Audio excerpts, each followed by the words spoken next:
Barakatah Yahweh, Barakatah Yahweh Shah, Barakatah Yahweh, Barakatah Yahweh Shah. All praises to Yahweh, Ba'ashem Yahweh Shah, Ba'ashem Rekakadash. Yahweh being the name of the Heavenly Father, Yahweh Shah being the name of His only begotten Son, who they ignorantly call Jesus Christ. And this quick lesson is about Kareem Abdul Jabbar, and most in the faith would say he could be the reincarnation of Jason back in the Maccabees' time during the Greeks' rulership, or the Edomite Greeks' rulership. But I want to just pick out some of the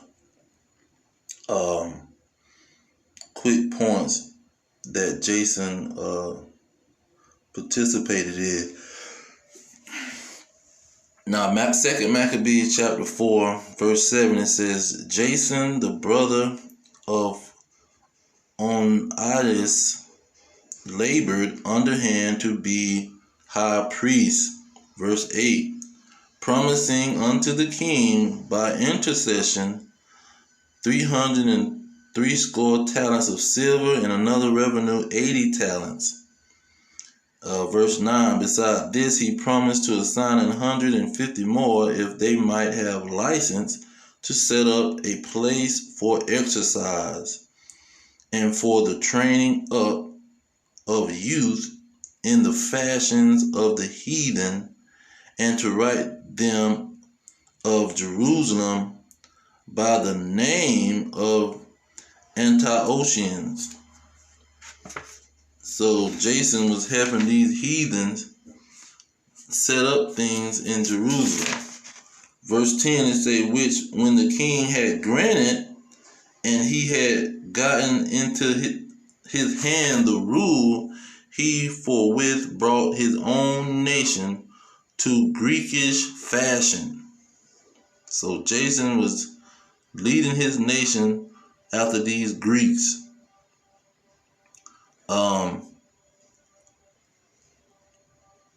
Now it talks about another guy,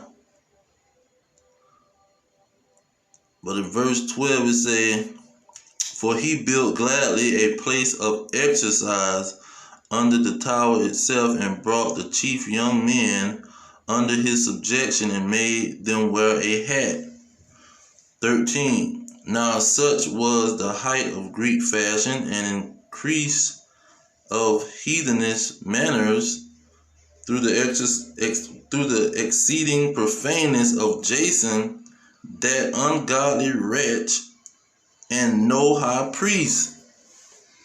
So the scriptures call him an ungodly wretch, because he is following after these heathens and got the young men following him. See, and it's got to do with exercise, sports. See, you dealing with sports, and he leading these Israelites after these red dragons, the Grecian, who dealt with sports.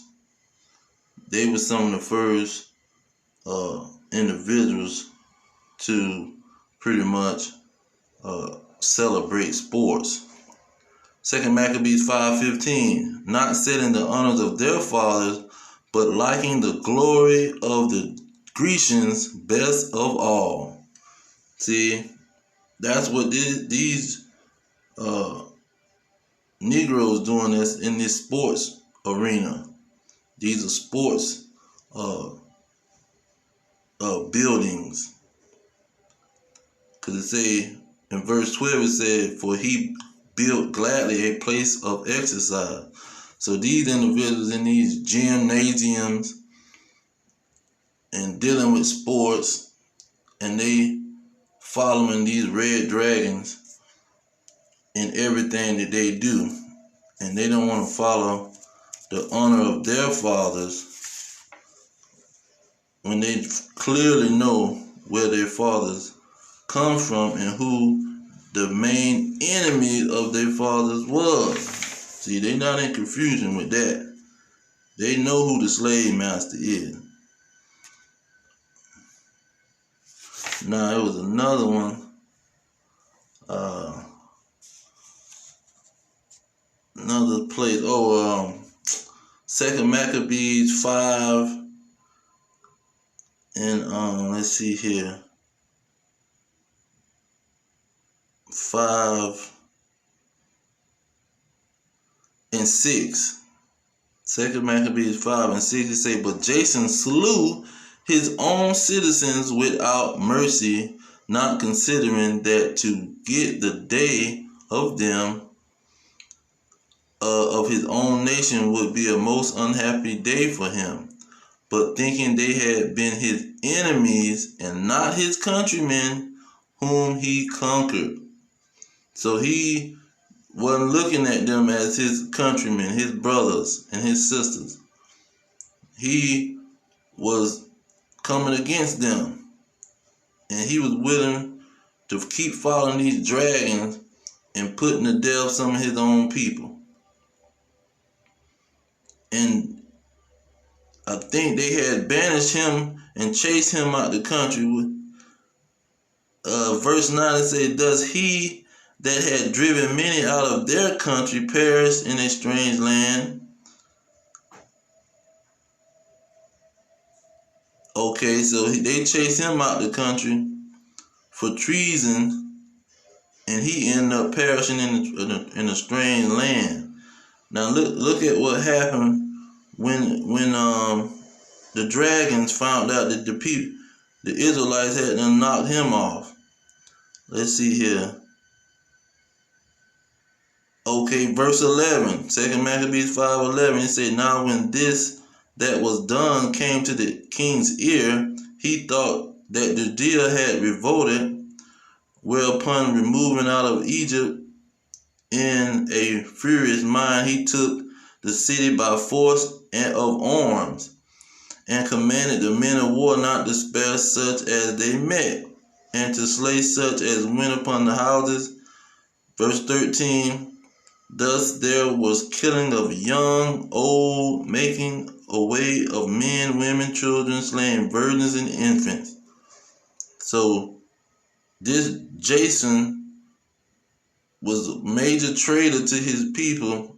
Then when he was pretty much slain and chased out of the country, the dragons went and revenged him and killed up how many did they kill? Verse 14, 2 Maccabees 5 and 14, and there were destroyed within the space of 3 whole days 40,000, whereof 40,000 were slain in the conflict, and no longer sold than slain. So this Jason called the major situation. He was getting individuals to do wickedness with him, and then when they got rid of him, 40,000 of them wound up getting slain due to his wickedness. And so that's what these sport people who's following the devil, that's what they do. See, they setting their own peoples up, and they not looking at these people as their people. See, they saying these ain't my people, they my enemies. See, you looking at your own people as enemies because you following the devil, the so-called white man. And so let me add this into the picture if I can. Okay, now we're going to deal with 2 situations. Now, this is the question that I'm asking on this. People being serious about people that play a role like the people in the past. They playing a role and they into that kind of same lot, as they would say, as people in the past. Is that like just an allegory or are you being serious with this thing? Now you could just say, oh, he acting just like Judas back in the day. He was real close to Yahushua and then he set him up. Or he playing the role of this individual. But with you being specific and saying that this individual is this exact person came back after their spirit went to God and came back, that's when you losing me on that one. Because look at Matthew 8 and 11.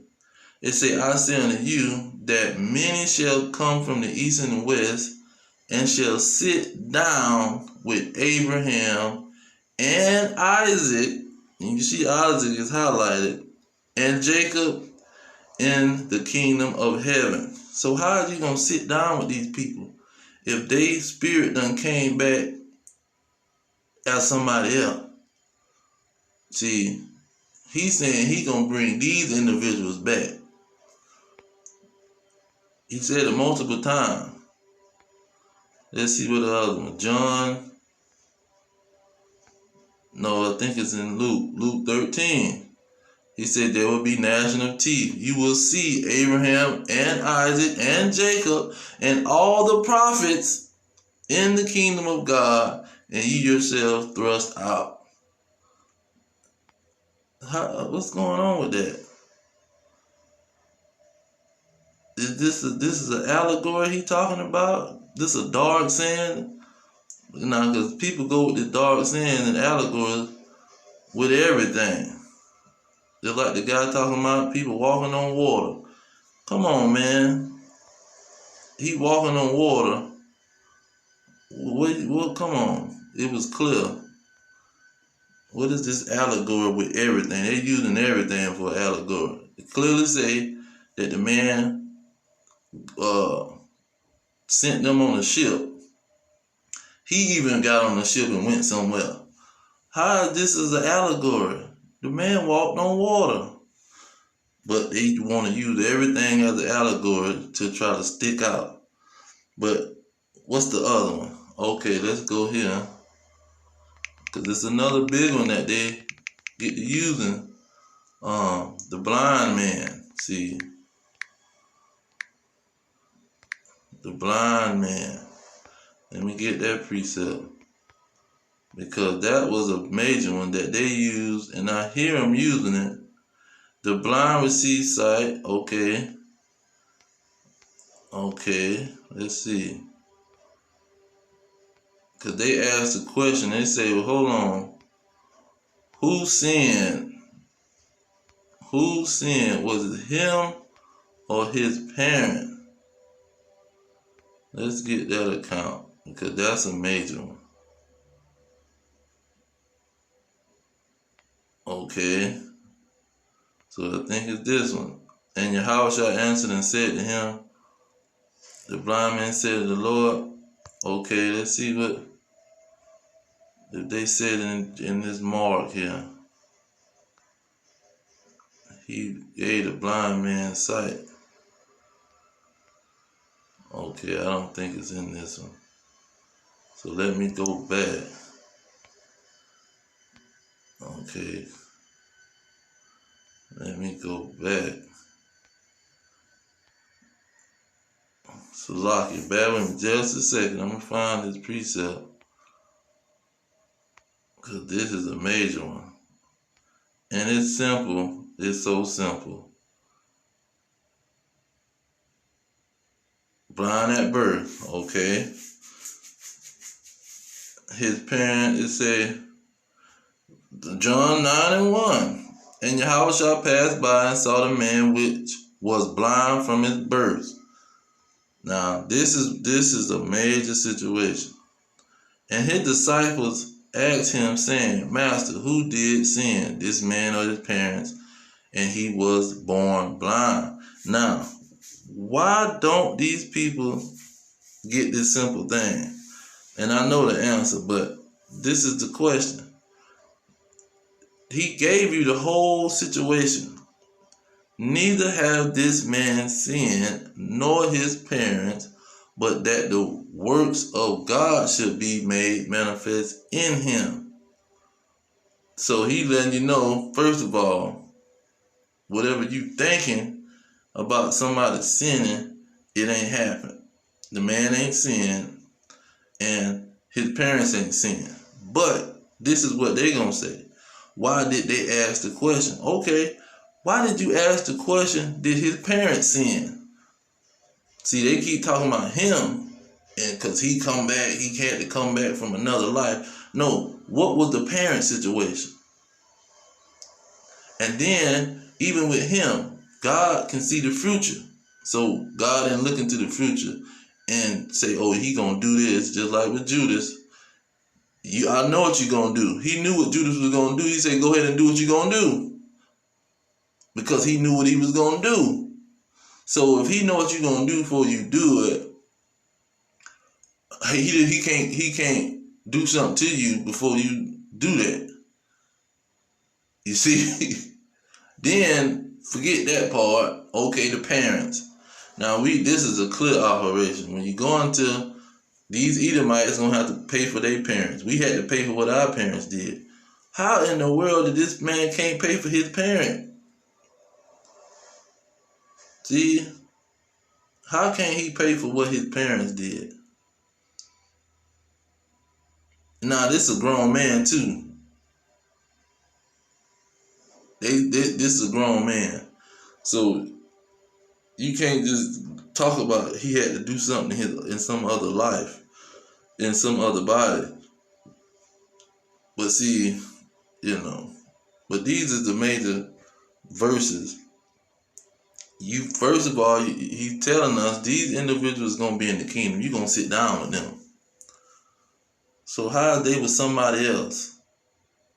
Because especially with Isaac, if Isaac was Yahushua, how is somebody sitting down with him when he comes with Yahushua on the scene? He's not gonna bring Isaac back when he was so-called Isaac. It's the same spirit. It's not adding up.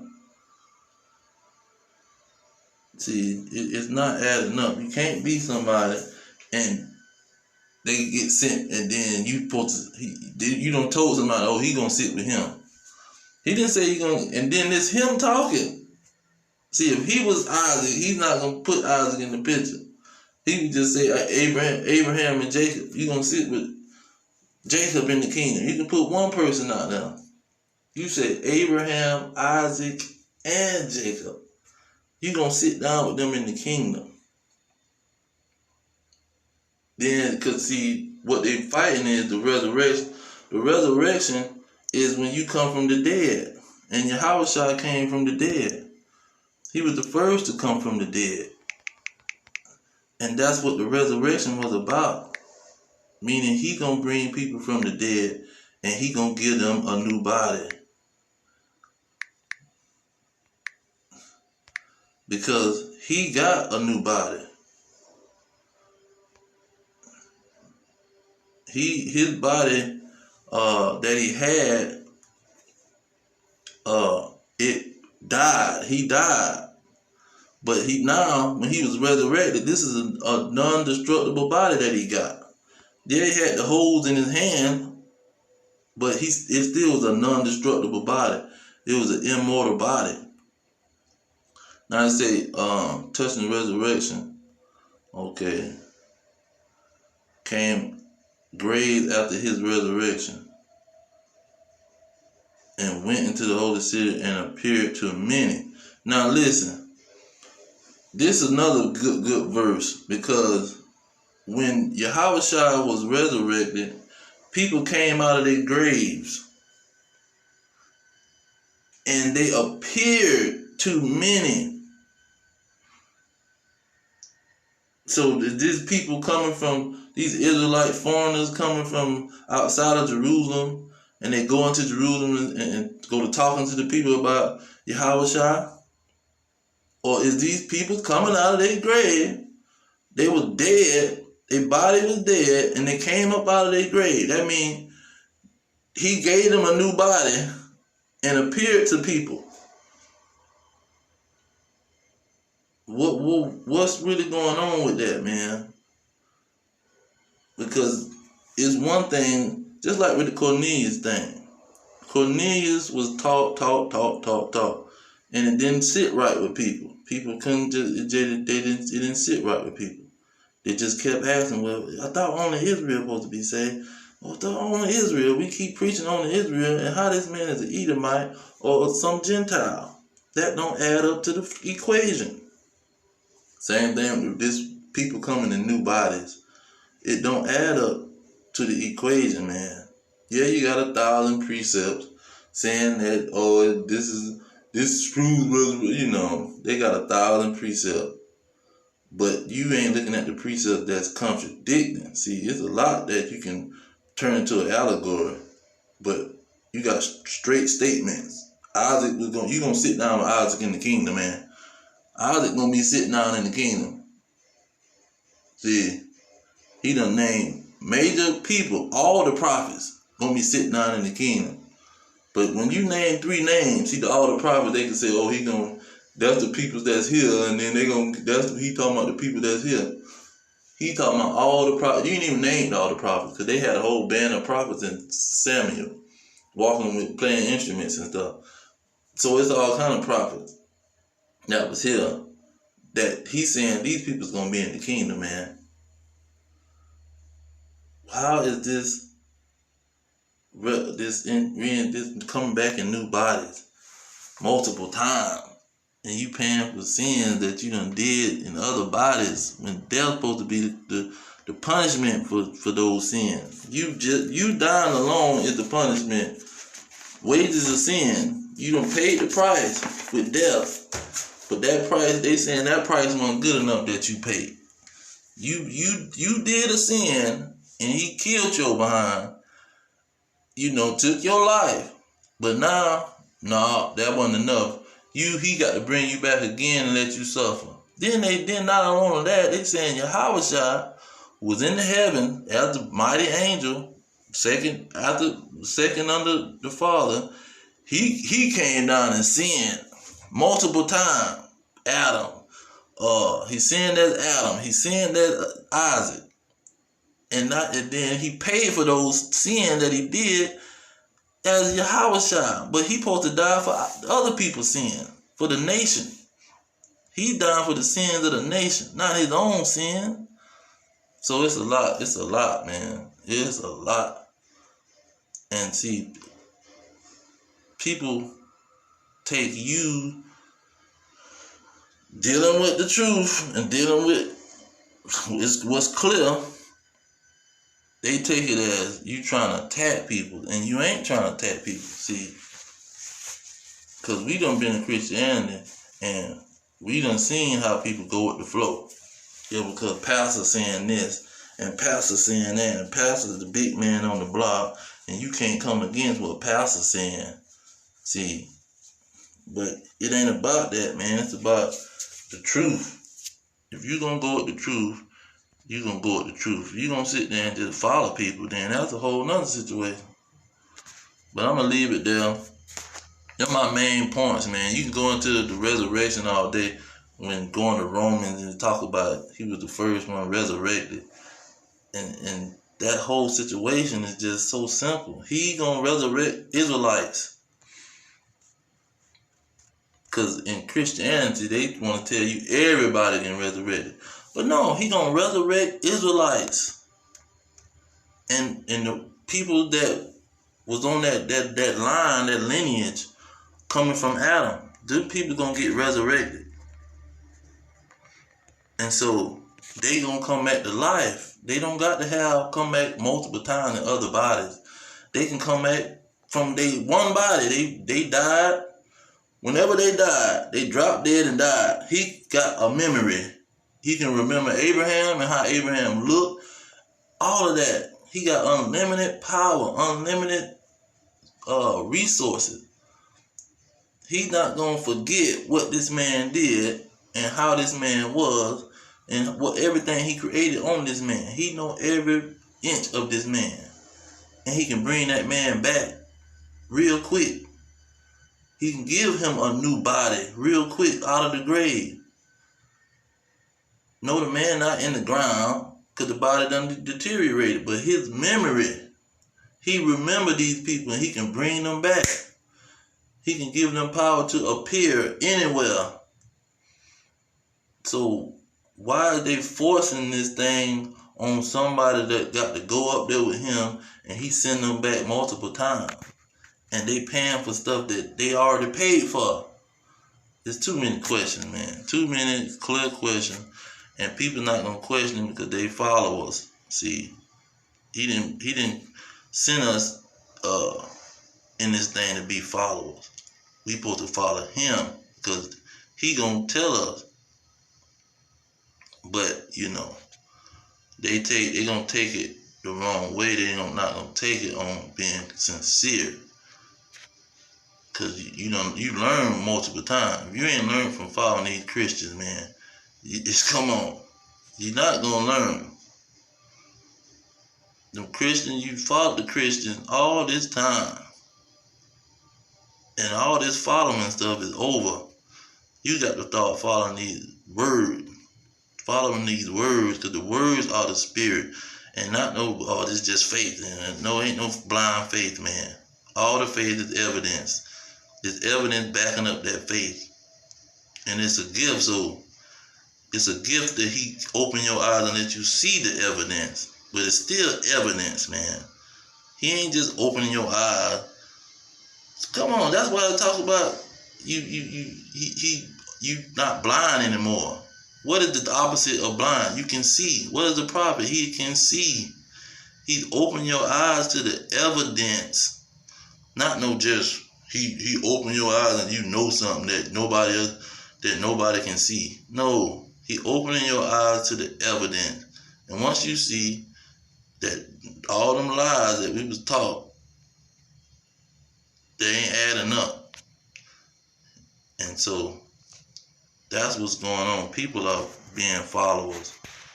And it's a shame. And you can't even talk. It's crazy because you can't even talk to the people. You can't go to Jehovah's Witness and talk to them. You can't go to the Christians and talk to them. They ready to follow pastor, man. They ain't trying to hear what you got to say. And so it's like, how can you explain what you need to explain when people is running from the truth? They just want to follow people. You're not on this. Let's go deal with this truth. Oh, he said something that ain't adding up. So let me dissect this thing and see what's going on. But I'm gonna leave it there. All praises to Yahweh, Hashem, Yahweh Shai, Hashem, Kakadash.